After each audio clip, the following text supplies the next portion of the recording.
জামাত ইসলাম আজকে সকালে ঘোষণা দিয়েছিল যে তারা শপথ নেবে না, অথচ দুপুরেই শপথ নিল।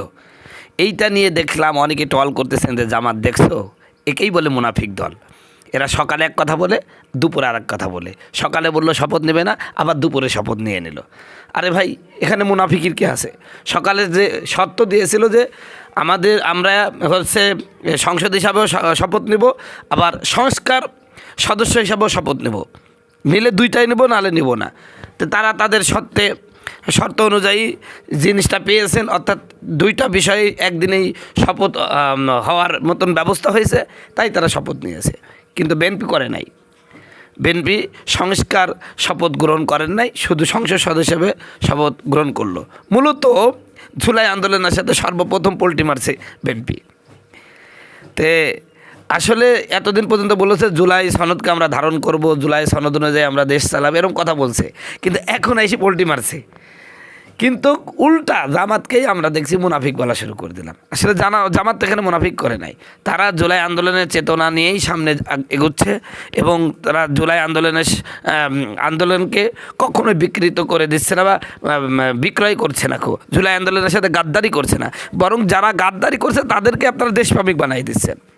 আরে যাদের আন্দোলনের ফলে আজকে নির্বাচন হলো, এখন বলছেন যে সংবিধান তো এরকম নিয়ম নাই যে সংসদ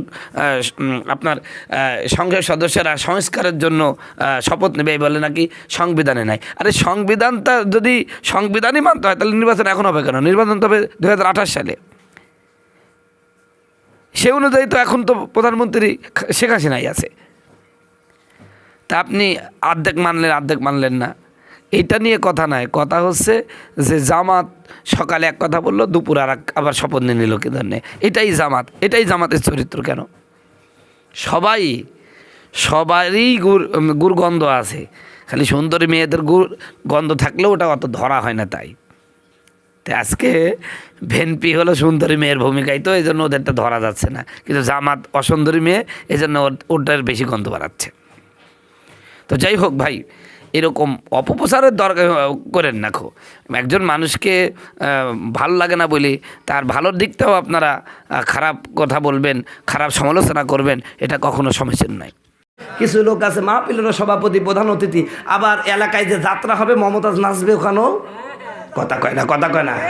নামের আগে দেখো আল্লাহ যে লিখা, তার মদের আসরে সে থাকে, শুধু ঘুষে রাখা জানি আছে যত অন্যায় একটু আড্ডু করে থাকে। এমন চরিত্রের মানুষ রূপী যারা, তাদেরকে কেমন লাগে বলেন? ভণ্ড লাগে যে ওদের, ভণ্ড লাগে, ঠিক কিনা? সম্মানিত বন্ধুগণ, আমার ভাইরা, আবার তো আল্লাহ বলছে কুল ইন কুনতুম তুহিব্বুনাল্লাহ, হে নবী আপনি বলে দিন যদি তোমরা আল্লাহকে ভালোবাসতে চাও ফাত্তাবিউনি, তাহলে এটা সুতরাং অতএব যেহেতু তুমি আল্লাহকে ভালোবাসতে চাও, তাহলে তোমার জন্য করণীয় হলো, আল্লাহ শর্ত দিচ্ছেন, তাহলে করণীয় শোনো, ফাত্তাবিউনি, রসুলকে অনুসরণ করো। কাকে অনুসরণ করবেন? রসুলকে অনুসরণ করো, রসুলের সাথে সম্পর্ক তৈরি করো। এখন রসুলের সাথে সম্পর্ক তৈরি করতে হবে কোন স্টাইলে? আমার রসুলকে আমার রসুলের সাহাবাই কেরাম যেরকম ভালোবেসেছেন, আপনাকেও সেরকমই ভালোবাসতে হবে। কথা বলুন ঠিক কিনা? তো রসুলের ভালোবাসা সাহাবাই কেরাম কেমন ছিল?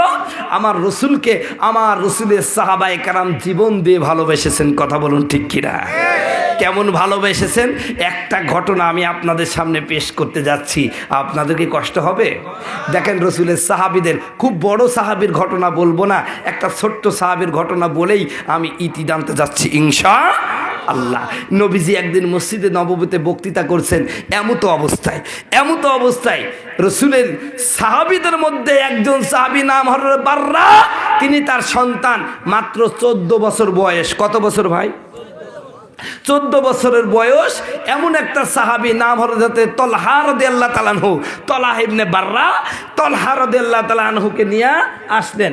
সম্মানিত বন্ধুগণ, আমার ভাইয়েরা, আমার হযরত তলহা রাদিয়াল্লাহু তাআলা আনহু যখন আসলেন, আল্লাহ রসুল বক্তৃতা শেষ করে সাহাবায়ে কেরামকে বললেন, সাহাবায়ে কেরাম তোমরা এখন চলে যাও, আমি অন্য কাজের দিকে মনোনিবেশ করি। প্রিয় ভাইয়েরা আমার, সবাই চলে গেল। ওই যে 14 বছরের যে বালকটা, ও যায় না, আমার রসুলের দিকে সুন্দর করে তাকিয়ে আছে।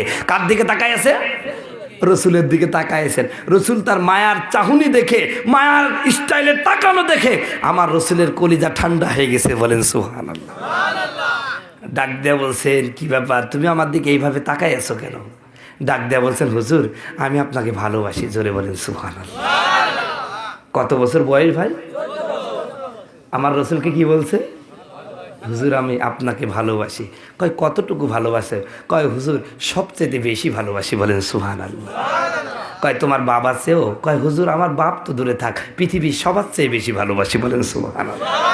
আমার রসুল বলতেছেন, তুমি আমাকে কতটুকু ভালোবাসো আমি তোমাকে পরীক্ষা করব, না হলে বিশ্বাস করব না। জোরে বলেন সুবহানাল্লাহ। ডাক দেয়া বলছেন, হুজুর আপনি আমাকে পরীক্ষা করতে পারেন। সুবহানাল্লাহ বললেন না ভাই? আমার রসুল বলছেন, ঠিক আছে পরীক্ষা করছি। তোমার বাবা ওই যে বাররা, তাই না? হ্যাঁ হুজুর ওই যে বাররা আমার বাবা। রসুল বলছেন, তরবারিটা নাও, যাই এক কবে তার কল্লাটা কাইটে আনো। রসুল যেই বলছে, বলতে দেরি তরবারি নিয়ে ছুট দূর দিয়েছেন, বাবার কাল্লায় মারবে মারবে। এমন তো অবস্থায় রসুল রসুলের আদেশ মানা যেমন ফরজ, নিষেধ মানাও। আল্লাহর নবী মায়ার নবী গো, আপনি নবী আবার জান্নাতের সরদার। ঠিক কিনা? জিকির করেন লা ইলাহা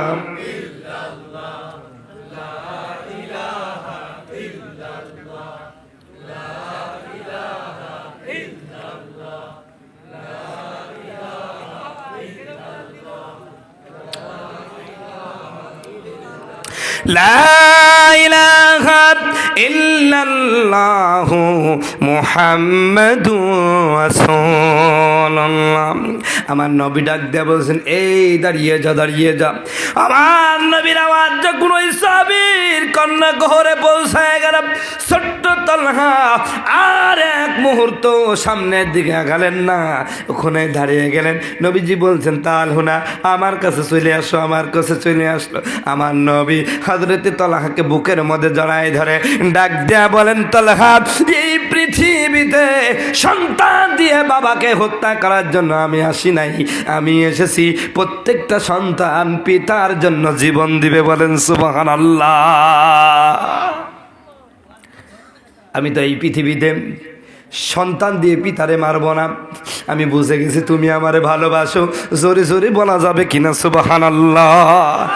আমার নবী ডাক দিয়ে বলেন, সাহাবী তুমি তোমার পিতাকে কেমনে মারবে? সরব, তুমি মারতে পারো না। পিতার জন্য জীবন দেওয়া যায়, তার গায়ে হাত তোলা যায় না। পিতা হারানোর ব্যথা আমি বুঝি। জন্মের আগে আমার বাবা এই দুনিয়া থেকে চলে গেছে, কোনো দিন বাবার চিহ্ন ভালোবাসা পাই নাই। মৃত্যুর মাত্র 6 বছর পরে আমার জন্ম দুঃখেনি, গর্ভধারিণী মা চলে গেছে। না আমি বাবাকে মাকে হত্যা করার জন্য আসি নাই, বুঝে নিয়েছি তুমি বড় ভালোবাসো, আমাকে ভালোবাসো।